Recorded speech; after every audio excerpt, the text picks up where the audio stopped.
الله لا إله إلا هو الحي القيوم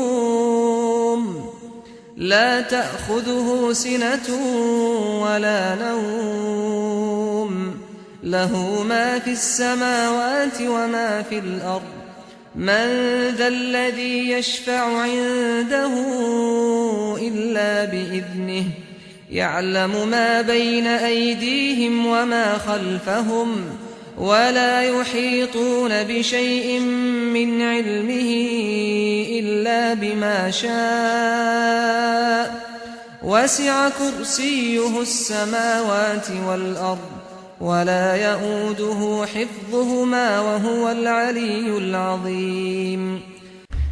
بسم الله الرحمن الرحيم. إن الحمد لله نحمده ونستعينه ونستهديه ونعوذ بالله من شرور أنفسنا ومن سيئات أعمالنا من يهده الله فلا مضل له ومن يضلل فلا هادي له أشهد أن لا إله إلا الله وحده لا شريك له وأشهد أن محمدا عبده ورسوله لا نبي بعده. نستمر إن شاء الله قراءة kitab zikir, doa dan perbuatan pengusir syaitan. Halaman 116 kita masih melanjutkan cerita-cerita ruqyah.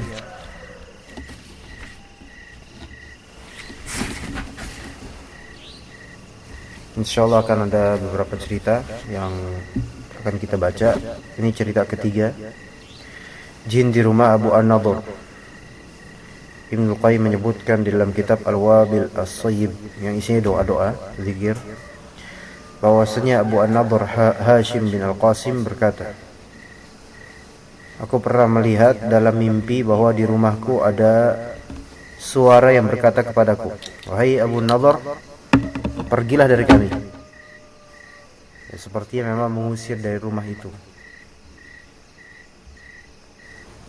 Dia melanjutkan, hal itu sangatlah berat bagiku. Maka aku pun menulis surat kepada Ibnu Idris di Kufah. Begitu juga dengan Al-Muharibi dan Abu Usama. Maka Al-Muharibi membalas suratku yang berisi bahwa pada suatu saat tali timba di sebuah sumur di Madinah terputus. Lalu sebuah kafilah singgah di tempat mereka penduduk Madinah dan melaporkan hal itu kepada penduduk Madinah. Kemudian mereka meminta seember air. Lalu mereka mengucapkan doa dan menyiramkannya ke dalam sumur. Ya. Jadi air itu diruqyah. Ya. Airnya diruqyah. Kemudian air ruqyah tersebut dimasukkan ke dalam sumur. Ini menunjukkan apa? Kita bisa meruqyah air, kemudian kita memercikkan ke bangunan-bangunan atau daerah yang terindikasi ada penghuninya dari kalangan jin. Maka keluarlah api dari sumur tersebut. Kemudian padam di bagian atas puncak sumur. Kebayang nggak? Api keluar terus padam di bagian atas. Bayangin seperti itu. Keluar. Abu Nadhr berkata, maka aku pun mengambil air satu bejana kecil dan mengucapkan doa tersebut padanya. Kemudian aku memercikannya di pojok-pojok rumah. Jadi hal ini juga dicontohkan salah. Maka mereka para jin berteriak kepadaku, wahai Abu An-Nadhr, apakah kamu ingin membakar kami? Kami akan pergi darimu. Ya. Dari rumah-rumah yang terindikasi dengan hal-hal semacam ini, itu bisa kita ruqyah air, kemudian percikan ke tempat-tempat yang menurut sangkaan kita di situ banyak mereka. Hal itu nggak apa-apa. Ya. Doa yang dimaksud di sini adalah Bismillah amsayna billahi alladzi laisa minhu syai'un mumtani' dan sampai seterusnya. Ya. Doa perlindungan dari syaitan, iblis dan semacamnya. Kemudian membaca 10 ayat pertama dari surat As-Saffat ayat 1 sampai 10. Ala kulli hal, antum bisa ruqyah dengan ayat apapun dari Azab, Muawwidzatain, Al-Ikhlas, kemudian dari surat-surat lain. ayat kursi dan seterusnya. Bisa insyaallah taala. Ya, jadi kalau misalnya nanti ada tetangga merasa di rumahnya banyak penghuninya, ya angker rumahnya atau rumah baru, lakukan ini mudah insyaallah. Tetapi tentu dengan keimanan dan jangan merasa takut sedikit pun. Kenapa?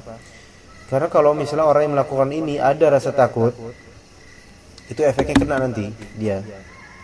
Terganggu keluarganya, kena gitu. Seperti itu. Alhamdulillah waktu beberapa masa lalu meruqyah sini situ gitu kan. Mendatangi tempat ini, mendatangi dukunnya langsung. Enggak ada efek di sini alhamdulillah. Enggak ada sama sekali. Kenapa? Karena ketika kita menghadapi itu, jangan ada sedikit pun perasaan takut atau terancam. Walaupun mereka mengancam. Melalui kesurupan, saya akan ganggu kalian. Misalnya gitu. Gak usah takut itu. Jangan sampai kepikiran. Gak usah kepikiran. Gak ada. Was-was jangan. Pokoknya hilangkan perasaan ada rasa takut. Maksudnya perasaan mereka itu bisa memberikan madarat gitu kepada kita. Hilangkan. Iya. Ya kadang-kadang ada waswas kayak gitu. Dan setan masuk dari celah waswas itu. Akhirnya dia bisa sedikit mengganggu kita atau bahkan sampai menguasai kita, serangan balik dan semacamnya gitu.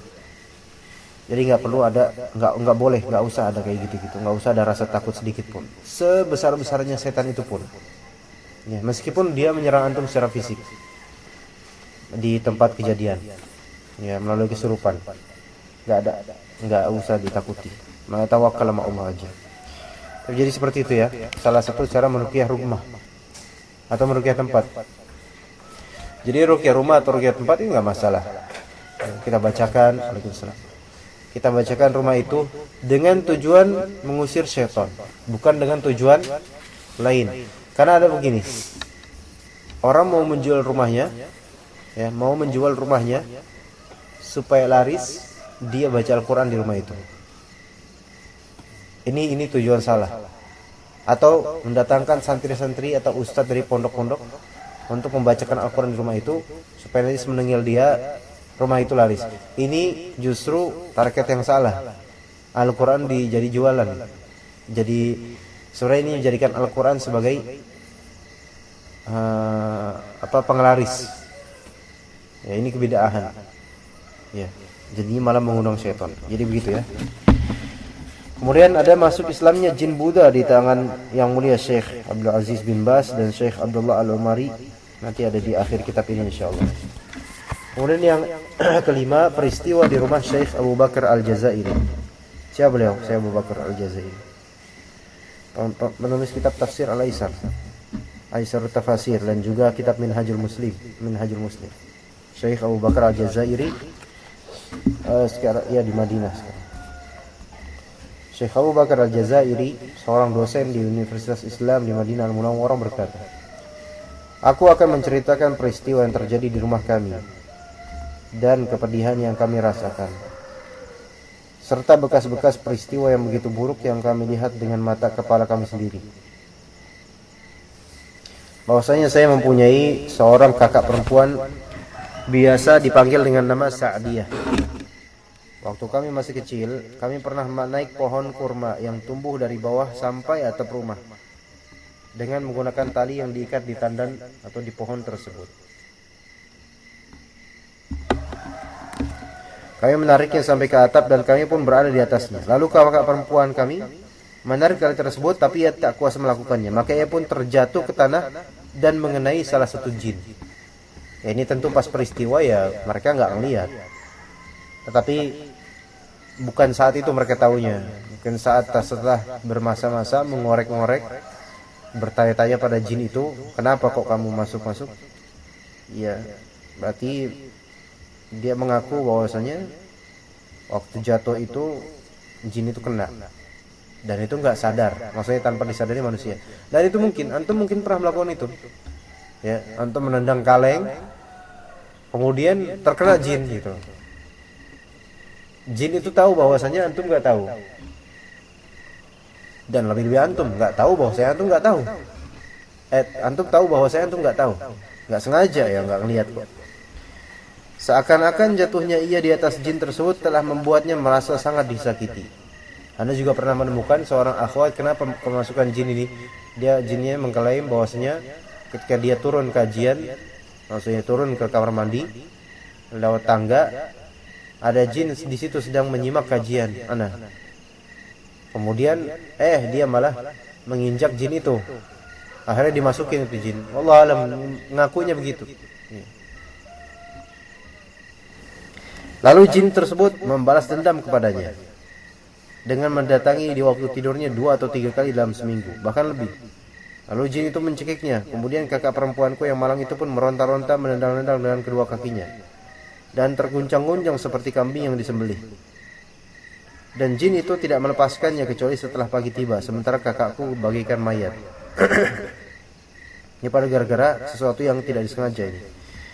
Dan pernah suatu kali jin tersebut berbicara melalui lisan kakak perempuanku bahwa ia telah melakukan hal itu terhadapnya dikarenakan kakakku tersebut telah menyakitinya pada hari ini di tempat ini, disebutkan. Ini gara-gara kayak gini nih. Dan jin tersebut terus-menerus mendatanginya dan menyiksanya dengan merasukinya dan mendatanginya pada waktu tidur saja. Sampai jin tersebut membunuhnya. Sampai akhirnya berhasil membuat kakaknya mati. Kira-kira 10 tahun menyiksanya dengan begitu sadis dan kejam. Ya, ini berarti jinnya ini jin yang memang sangat pembangkang ya. Ya kita nggak bisa kita katakan ini Syekh Abu Bakar gimana, Syekh Abu Bakar kok seorang syekh, nggak bisa mengusir jin itu. Berarti kurang pikir dong syekhnya nih, gitu. Nggak bisa kita ngomong gitu karena hal-hal seperti ini itu terjadi dan kita nggak bisa menghakimi begitu saja. Mungkin banyak faktor lain yang membuat jin itu tetap bisa merasuki kakaknya. Ya. Gini membunuhnya di mana jin tersebut mendatanginya pada suatu malam sebagaimana biasanya dan ia pun terus-menerus meronta-ronta dengan menendang-nendang dan terguncang-guncang sampai mati. Semoga Allah mengampuni dosanya dan merahmatinya, amin. Peristiwa ini aku alami dan aku saksikan dengan kedua mata kepalaku sendiri dan tidaklah sama orang yang melihat dengan orang yang mendengar. Nah ini tidak sama orang yang melihat langsung, meruqyah langsung dengan orang yang sekadar mendengar. Biasanya yang cuma mendengar dari jarak jauh itu mudah menyalahkan. Masa kayak gitu kan. Tapi kalau dia melihat langsung diam. Biasanya kayak gitu. Baik. Masya Allah, ini panjang nih cerita berikutnya. Kita tabung aja mungkin buat hari Sabtu kali ya. Ya kita tabung buat hari Sabtu aja cerita berikutnya insyaallah taala. Syekh Ahmad Al-Qattan. Ya, jangan kebanyakan cerita jin. Nanti jinnya kesenangan diceritain terus ya. Insyaallah kita langsung ke kajian tafsir Muyassar aja. Subhanakallahumma bihamdika asyhadu an la ilaha illa anta astaghfiruka wa atubu ilaik.